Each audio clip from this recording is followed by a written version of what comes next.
नमस्कार, मी प्राध्यापक दगडू शेख सर बोलतोय। आज आपण 33वा टॅलीचा क्लास घेऊन आलेलो आहोत। या क्लासमध्ये आपण अकाउंटिंग व्हाउचर्स विथ एक्झाम्पल्स आपण पाहणार आहोत। पुढील काही स्लाइडमध्ये याच्याबद्दल माहिती देण्यात आलेली आहे, त्याबद्दल थोडक्यात अगोदर रिव्हिजन। आतापर्यंत आपण fundamentals of business, fundamental of accounting, fundamental of Tally, fundamental of groups, fundamentals of ledger and fundamentals of accounting voucher हा शेवटचा पॉइंट आपला त्या ठिकाणी चालू आहे।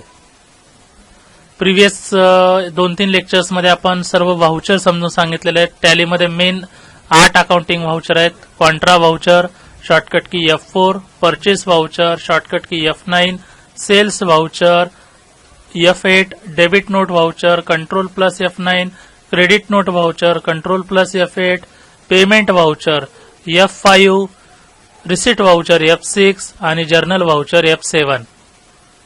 ही टॅलीची ओपनिंग स्क्रीन आपण दाखवली होती। ओपनिंग स्क्रीन मध्ये अकाउंटिंग व्हाउचर्स या ऑप्शन मध्ये गेल्यानंतर आपल्याला टॅलीमध्ये अकाउंटिंग व्हाउचर वापरता येईल। त्यानंतर काही F11, F12 ची सेटिंग सांगितली होती। सहसा ज्यांचा सर्व्हिस बिझनेस आहे किंवा ज्यांना स्टॉकचा रेकॉर्ड मेंटेन करायचा नाहीये, F11 मध्ये मेंटेन अकाउंट्स ओनली हे ऑप्शन येस केलं जातं। आणि ज्यांना परचेस रिटर्न आणि सेल्स रिटर्न हे सुद्धा व्हाउचर वापरायचे आहेत, यूज डेबिट आणि क्रेडिट नोट हे ऑप्शन देखील येस करण्यात येतात। कॉन्ट्रा व्हाउचर बद्दल सांगितलं होतं, बँकेत पैसे डिपॉझिट करणे, बँकेतून पैसे विड्रॉ करणे किंवा आपल्याच एका अकाउंटवरून दुसऱ्या अकाउंटवर पैसे ट्रान्सफर करणे, या सर्व ट्रान्झॅक्शनना आपण कॉन्ट्रा व्हाउचर मध्ये रेकॉर्ड करतो। काही F12 कॉन्फिगरेशन सांगितलं होतं, use debit credit instead of to and by, warn on negative cash balance आणि show current balances of ledgers हे ऑप्शन देखील त्या ठिकाणी F12 कॉन्फिगरेशन मध्ये कॉन्ट्रा, पेमेंट, रिसिप्ट हे व्हाउचरची एंट्री करत असताना येस करायचं। Purchase voucher shortcut key F9 या व्हाउचर मध्ये 2 प्रकारचे ट्रान्झॅक्शन रेकॉर्ड करण्यात येतात। नगदी वस्तू किंवा सेवा खरेदी करण्यात आलेली असेल किंवा उधार खरेदी करण्यात आलेली असेल, अशा ट्रान्झॅक्शनसाठी परचेस व्हाउचर वापरलं जातं। त्याच्या देखील F12 सेटिंग मी या ठिकाणी सांगितलेल्या आहेत। Use debit credit instead of to and by, warn on negative cash balance and show current balance of ledger हे सगळे ऑप्शन या ठिकाणी येस करायचे आहेत। पुढचं व्हाउचर आपण पाहिलं होतं सेल्स व्हाउचर। सेल्स व्हाउचरचे शॉर्टकट की F8 या व्हाउचर मध्ये देखील फक्त 2 प्रकारचे ट्रान्झॅक्शन रेकॉर्ड होतात। वस्तू किंवा सेवा नगदी विक्री करण्यात आलेल्या असतील किंवा वस्तू किंवा सेवा उधार विक्री करण्यात आलेल्या असतील, या 2 प्रकारच्या ट्रान्झॅक्शनसाठी सेल्स व्हाउचर वापरलं जातं।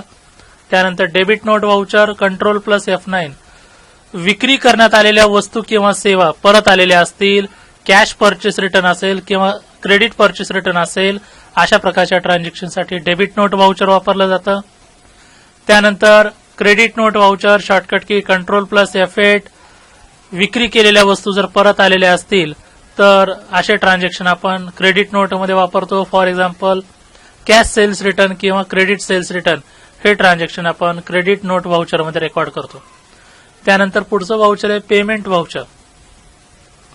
All types of outgoing cash आपण पेमेंट व्हाउचर मध्ये रेकॉर्ड करतो। कुठल्याही प्रकारची आउटगोईंग कॅश साठी पेमेंट व्हाउचर विशेष करून वापर करण्यात येतो।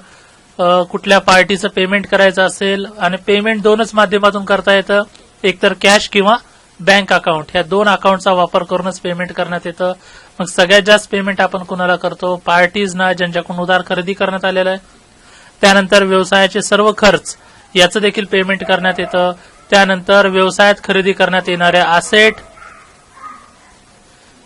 त्यानंतर ऍडव्हान्स, एम्प्लॉईजला जे काही ऍडव्हान्स देण्यात आलेलं आहे हे ऍडव्हान्स देखील आपण पेमेंट व्हाउचर मध्ये रेकॉर्ड करतो। त्यासोबत loan to friends, relative, parties हे सर्व प्रकारचे ट्रान्झॅक्शन पेमेंट व्हाउचर F5 ही शॉर्टकट की वापरून करण्यात येतात। त्यानंतर रिसिट व्हाउचर। रिसिट व्हाउचर मध्ये ऑल इनकमिंग कॅश, व्यवसायात येणारा पैसा सर्व रिसिट व्हाउचर मध्ये रेकॉर्ड करण्यात येतो।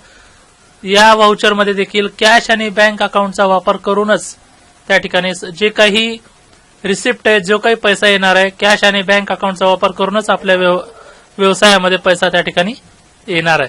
तर यामध्ये देखील पार्टीज कडून मिळणारं पेमेंट, मिळणारं सर्व इन्कम, प्रॉपर्टी जर नगदी विक्री करण्यात आलेली असेल, कुणाकुणा ऍडव्हान्स मिळाला असेल, लोन घेतला असेल, असे वेगवेगळ्या प्रकारचे ट्रान्झॅक्शन किंवा स्टार्टेड बिझनेस विथ कॅश असेल, भांडवल आला असेल, तर हे सर्व प्रकारचे ट्रान्झॅक्शन F6 रिसीट व्हाउचरमध्ये सोडवण्यात येतात. त्यानंतर जर्नल शॉर्टकट की F7 हे व्हाउचर विशेष करून 2 किंवा अधिक लेजरमध्ये ऍडजस्टमेंट एंट्रीसाठी वापरण्यात येतं.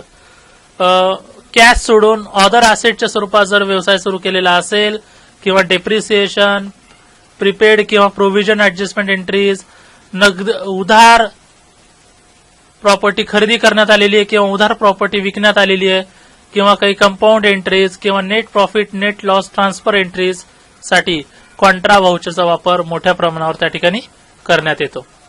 आणि हे एक प्रकारचं ऍडजस्टमेंट व्हाउचर आहे. जे ट्रान्झॅक्शन आपण अदर व्हाउचरमध्ये करू शकत नाही ते ट्रान्झॅक्शन आपण कॉन्ट्रा व्हाउचर जर्नल व्हाउचरमध्ये करण्यात येतात.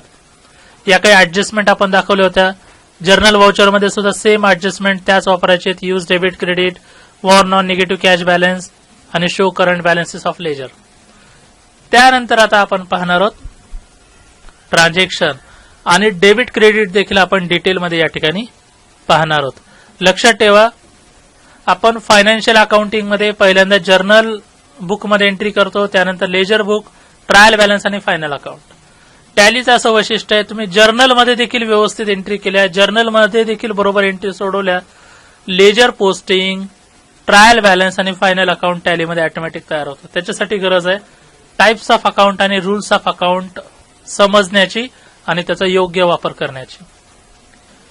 Account means any concept related to expense, income, asset, liability of the business.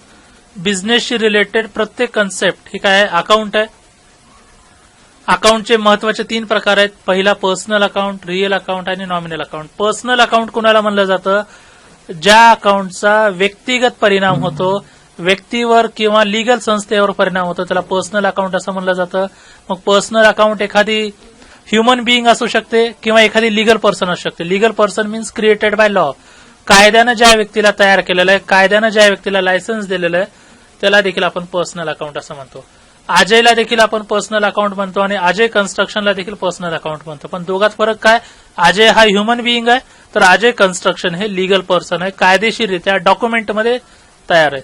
त्याच्यामुळं कुठल्या व्यक्तीचं नाव असेल, कुठल्या संस्था, कंपनी किंवा दुकानाचं नाव असेल, ह्या सर्वाला काय म्हणलं जातं? Personal account. म्हणजे व्यक्तीची नावं किंवा संस्था, दुकाने, कंपन्याच्या नावांना आपण पर्सनल अकाउंट असं म्हणलं जातं. मग पर्सनल अकाउंटचा नियम काय? Debit the receiver, credit the giver. नावातच आहे की व्यक्तिगत अकाउंट आहे, पर्सनल अकाउंट आहे. एकतर त्या एखाद्या ह्युमन बिईंगचं अकाउंट असेल किंवा एखाद्या संस्था किंवा कंपनीचं अकाउंट असेल. म्हणून त्याचा नियम आहे debit the receiver, credit the giver. याचा अर्थ आहे कुठल्याही ट्रान्झॅक्शनमध्ये जर त्या व्यक्तीला काही उत्पन्न मिळत असेल तर त्याचं अकाउंट काय केलं जातं? डेबिट केलं जातं. For debit the receiver. किंवा तो जर व्यक्ती जो कोणी व्यवहार करतोय तो जर गिव्हर असेल तर क्रेडिट द गिव्हर, क्रेडिट असं ऑप्शन वापरलं जातं. फॉर एक्झाम्पल, आपण बँकेत पैसे भरत आहोत. या ठिकाणी बँक ही पर्सनल अकाउंट आहे आणि पर्सनल अकाउंट म्हणजे पैसा बँकेला मिळत आहे. ज्यावेळेस आपण बँकेत कॅश डिपॉझिट करतो त्यावेळेस बँकेला पैसा मिळत आहे आणि बँक ही पर्सनल अकाउंट आहे आणि पर्सनल अकाउंटचा रूल आहे डेबिट द रिसिव्हर. म्हणून त्या ठिकाणी बँकेचं अकाउंट डेबिट होईल आणि बँकेतून जर पैसे विड्रॉ केले तर बँक या ठिकाणी गिव्हर आहे, तर क्रेडिट द गिव्हर हा फॉर्म्युला आपला होईल. जसे जसे आपण ट्रान्झॅक्शन पुढे पाहणार आहोत हे सर्व तुम्हाला लक्षात येईल. रिअल अकाउंट कशाच्या संदर्भात आहे? प्रॉपर्टी संदर्भात अकाउंट आहे. व्यवसायात असणाऱ्या सर्व property, fix asset, current asset, ह्या सर्व प्रॉपर्टीशी रिलेटेड जे अकाउंट आहे त्याला रिअल अकाउंट असं म्हणलं जातं. संपत्तीचं जे अकाउंट आहे त्याला रिअल अकाउंट असं म्हणलं जातं. मग ते संपत्ती टँजिबल असेल, इनटँजिबल असेल किंवा करंट किंवा फिक्स असेट असेल, कुठलीही प्रॉपर्टी असेल त्या प्रॉपर्टीचं जे अकाउंट आहे, असेटचं किंवा संपत्तीचं जे अकाउंट आहे त्याला रिअल अकाउंट असं म्हणलं जातं. रिअल अकाउंटचा नियम आहे debit what comes in, credit what goes out. याचा अर्थ आहे व्यवसायात जर प्रॉपर्टी येत असेल त्याला डेबिट करा आणि प्रॉपर्टी जात असेल त्याला क्रेडिट करा. म्हणजे मी जर कुणाकडून पैसे उधार घेतले तर माझ्याकडे पैसा येतोय, debit what comes in, cash account काय होईल? डेबिट होईल. आणि ज्या कोणी व्यक्तीने ते पैसे दिलेले त्याचं अकाउंट क्रेडिट होईल.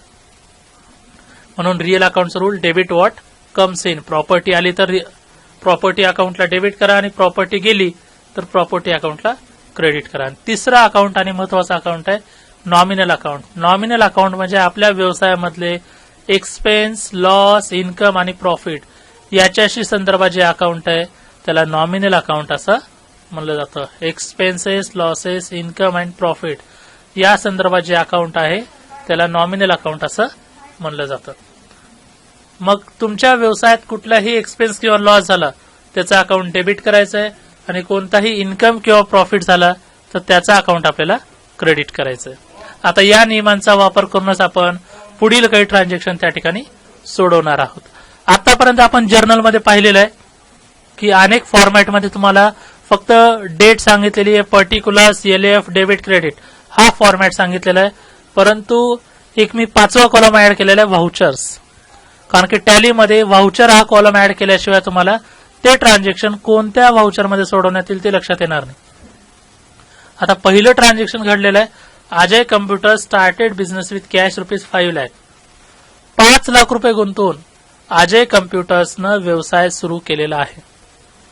5 लाख रुपये गुंतवून अजय कम्प्युटर्सनं व्यवसाय सुरू केलेला आहे. आपल्याला पहिली स्टेप काय फॉलो करायची आहे? कधीही कोणतंही ट्रान्झॅक्शन जर आपल्याला सोडवायचं आहे तर पहिल्यांदा आपल्याला नेम ऑफ अकाउंट आयडेंटिफाय करायचं आहे. तर अजयनं 5 लाख रुपये गुंतवून पैसा म्हणजे व्यवसाय सुरू केलेला आहे. या ठिकाणी 2 महत्वाचे अकाउंट आलेले आहेत. एक आलेलं आहे कॅश अकाउंट आणि दुसरं आलेलं आहे कॅपिटल अकाउंट. म्हणजे पहिली स्टेप काय? कुठलंही ट्रान्झॅक्शन सोडायची, नेम ऑफ अकाउंट आपल्याला आयडेंटिफाय करायचं. तर या ठिकाणी 2 अकाउंट आलेले आहेत, एक कॅश अकाउंट आणि दुसरं कॅपिटल अकाउंट. सेकंड स्टेप आहे type of account. Type of account म्हणजे हे 2 अकाउंट पर्सनल आहेत का, रिअल आहेत का, नॉमिनल आहेत हे ओळखायचे. पहिली स्टेप नेम ऑफ अकाउंट. तर या ठिकाणी 2 अकाउंट आलेले आहेत, एक कॅश अकाउंट आलेले आहे, कॅपिटल अकाउंट आलेले आहे. Second step type of account म्हणजे हे जे 2 अकाउंट आहेत त्यांचे प्रकार कोणते आहेत, पर्सनल कोणतं आहे, रिअल कोणतं आहे, नॉमिनल कोणतं आहे. तर आता टाईप ऑफ अकाउंट ओळखत असताना कॅश अकाउंट हे रिअल अकाउंट आहे. याचं कारण आहे कॅश ही आपल्या व्यवसायाची प्रॉपर्टी आहे. कॅश ही आपल्या व्यवसायाची प्रॉपर्टी आहे म्हणून कॅश हे रिअल अकाउंट आहे. आणि कॅपिटल हा एखादा व्यक्ती, अजय नावाचा व्यक्ती तुमच्या व्यवसायामध्ये भांडवल आणून देतोय तर कॅपिटल हे एक प्रकारचं पर्सनल अकाउंट आहे. म्हणजे पहिली स्टेप पूर्ण झाली नेम ऑफ अकाउंट. तर 2 अकाउंट आलेले आहेत, पहिलं कॅश अकाउंट आणि दुसरं capital account. Second step type of account, cash real account आहे तर कॅपिटल पर्सनल अकाउंट आहे. आणि third step rule of account. Real अकाउंटचा नियम आहे डेबिट व्हॉट कम्स इन. आणि या ठिकाणी व्यवसायात पैसा येतोय म्हणून कॅश अकाउंट त्या ठिकाणी डेबिट करण्यात आलेलं आहे. आणि कॅपिटल हे पर्सनल अकाउंट आहे आणि पर्सनल अकाउंटचा रूल काय, debit the receiver, credit the giver. या ठिकाणी ओनर हा गिव्हर आहे. त्यामुळं ट्रान्झॅक्शन एक आहे पण रूल 2 वापरण्यात आलेले आहेत. डेबिटसाठी रिअल अकाउंटचा रूल वापरण्यात आलेला आहे. डेबिट व्हॉट कम्स इन या नियमानुसार कॅश अकाउंट डेबिट झालेलं आहे.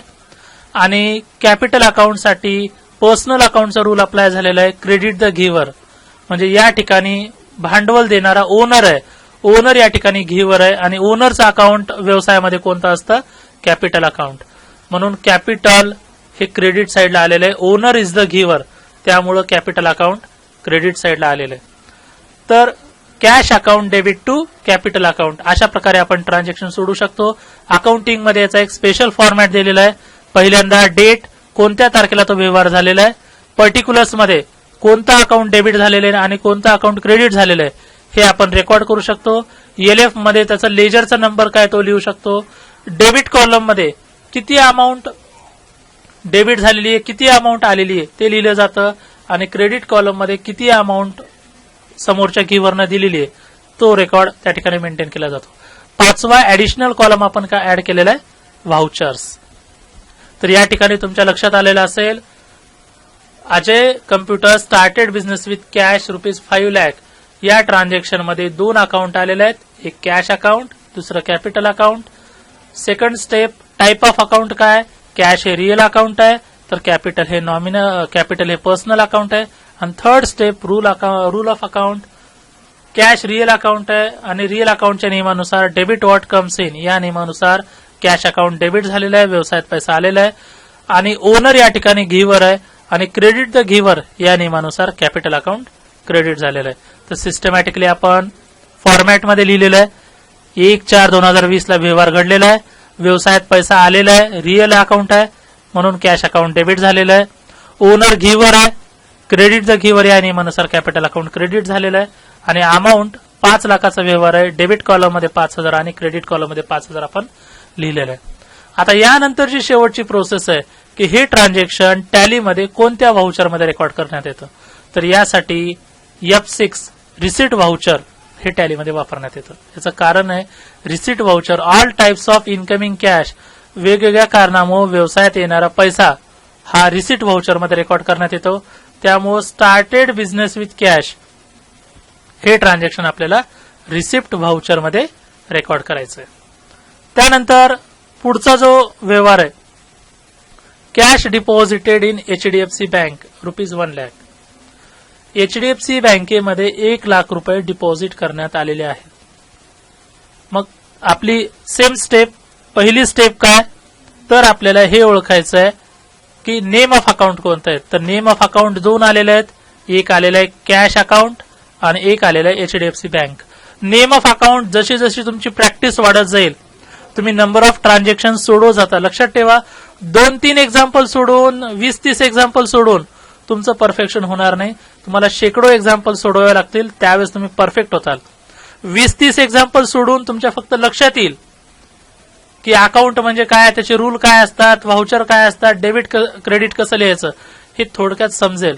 परंतु जर तुम्हाला परफेक्शन जर करायचं असेल तर शेकडो ट्रान्झॅक्शन तुम्हाला रायटिंगमध्ये सोडवावे लागतील आणि त्यानंतर टॅलीमध्ये सोडवावे लागतील, तरच तुम्हाला डेबिट क्रेडिट सुद्धा परफेक्ट लक्षात येईल आणि व्हाउचर सुद्धा परफेक्ट त्या ठिकाणी लक्षात येईल. तर cash deposited in HDFC bank मध्ये 2 अकाउंट आलेले आहेत, एक कॅश अकाउंट आलेलं आहे आणि एक HDFC बँक. पहिली स्टेप आपण पूर्ण केलेली आहे, name of account. HDFC bank एक आलेलं आहे आणि कॅश अकाउंट एक आलेलं आहे. Second step type of account. HDFC bank हे एका संस्थेचं नाव आहे, कंपनीचं नाव आहे, म्हणून ते पर्सनल अकाउंट आहे आणि पर्सनल अकाउंटचा नियम काय सांगतो, debit the receiver, credit the giver. या ट्रान्झॅक्शन मध्ये HDFC बँकेला आपण पैसे देतोय, HDFC बँकेला पैसे देतोय म्हणून HDFC बँक अकाउंट काय होतं, डेबिट होतं. आणि दुसरं अकाउंट आलेलं आहे कॅश. कॅश हे व्यवसायाचं रिअल अकाउंट आहे, प्रॉपर्टी आहे आणि प्रॉपर्टीसाठी नियम काय, रिअल अकाउंटचा debit what comes in, credit what goes out. तर या ठिकाणी आपल्या व्यवसायातून पैसा बँकेत जातोय म्हणजे क्रेडिट व्हॉट गोज आउट या नियमानुसार कॅश अकाउंट काय होईल, क्रेडिट होईल. लक्षात ठेवा ज्यावेळेस तुम्ही कोणतेही ट्रान्झॅक्शन सोडवताल या 3 पैकी एकच अकाउंट त्या तिन्ही अकाउंटचा वापर होऊ शकतो किंवा 3 पैकी 2 अकाउंटचा वापर होऊ शकतो किंवा 3 पैकी एका अकाउंटचा वापर होऊ शकतो किंवा कुठल्याही एक नियम वापरून देखील व्यवहार पूर्ण होऊ शकतो किंवा 2 अकाउंटचे 2 वेगवेगळे नियम वापरून देखील आपण व्यवहार पूर्ण करू शकतो. आपल्याला फक्त या ठिकाणी प्रॅक्टिस करायची आहे. तर या ट्रान्झॅक्शन मध्ये HDFC बँक अकाउंट डेबिट हे पर्सनल अकाउंटच्या डेबिट द रिसिव्हर या नियमानुसार डेबिट झालेलं आहे आणि कॅश अकाउंट क्रेडिट हे रिअल अकाउंटच्या क्रेडिट व्हॉट गोज आउट या नियमानुसार क्रेडिट झालेलं आहे.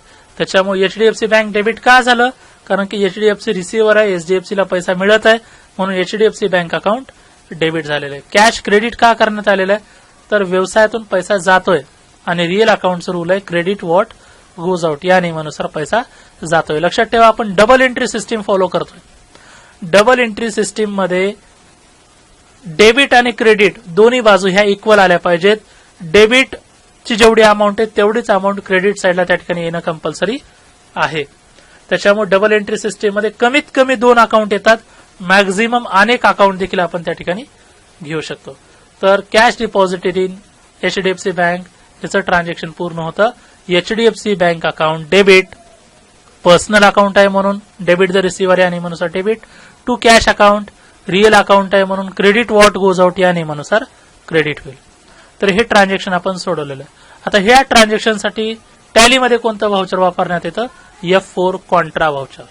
कॉन्ट्रा व्हाउचरचं वैशिष्ट्य आहे बँकेत पैसे डिपॉझिट करणे, विड्रॉ करणे, ट्रान्सफर करणे अशा प्रकारच्या ट्रान्झॅक्शनसाठी कॉन्ट्रा व्हाउचर मोठ्या प्रमाणावर वापरण्यात येतं.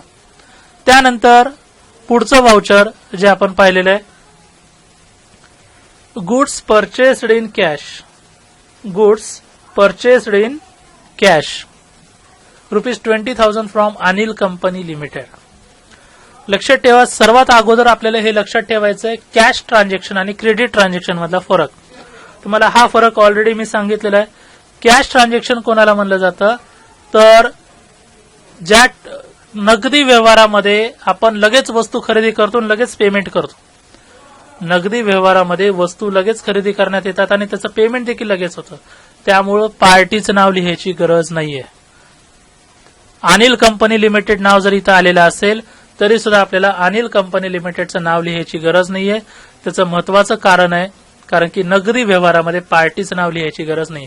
उधार व्यवहारामध्ये पार्टीचं नाव लिहिणं कंपल्सरी आहे, पण नगदी व्यवहारामध्ये वस्तू आलेल्या आहेत, पैसा गेलेला आहे, त्याच्यामुळं आपल्याला पार्टीचं नाव लिहायची गरज नाहीये.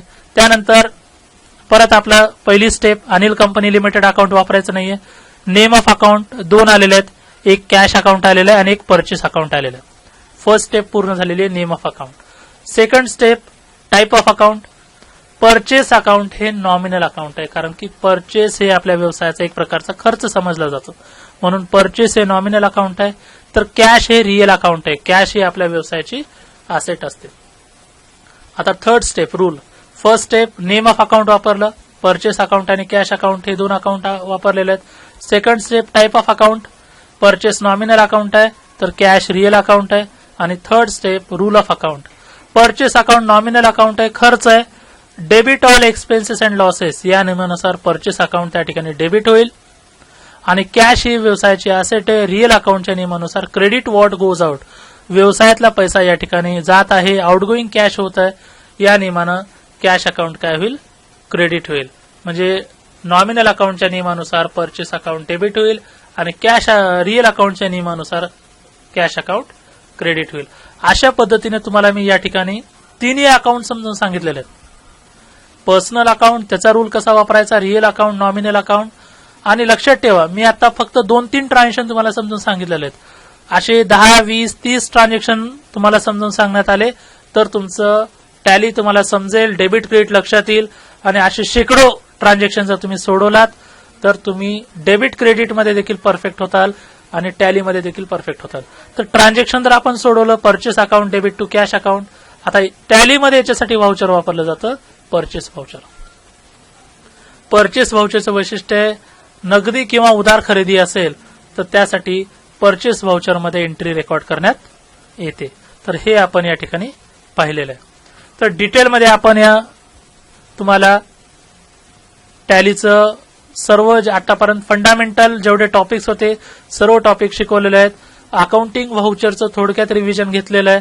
त्यानंतर टाईप ऑफ अकाउंट आणि रूल ऑफ अकाउंट समजून सांगितलेलं आहे आणि याचा वापर करून 3 एक्झाम्पल ट्रान्झॅक्शन तुम्हाला या ठिकाणी समजून सांगण्यात आलेले आहेत. हे ट्रान्झॅक्शन तुम्ही स्वतः सोडवा. काही डाऊट असतील विचारा, डाऊट नसतील तर माझ्यातर्फे जे प्रश्न विचारण्यात आलेले आहेत त्याचे अँसर्स द्या. तुम्हाला परफेक्ट शिकवणं हे माझं टार्गेट आहे. परफेक्ट शिकवत असताना कुठेही काही तुमच्या लक्षात येत नसेल, प्रश्न विचारा. व्हॉट्सअपच्या माध्यमातून प्रश्न विचारा. तुमच्या प्रत्येक प्रश्नाचं उत्तर दिलं जाईल. तुमचं प्रत्येक क्युरी त्या ठिकाणी सोडवलं जाईल. आणि प्रत्येक क्युरी जर तुमची सोडवण्यात आली तर तुमचं टॅली त्या ठिकाणी परफेक्ट होईल. हेच माझं टार्गेट आहे, job and business oriented education with quality training. तर भेटूयात पुढील लेक्चरमध्ये. धन्यवाद.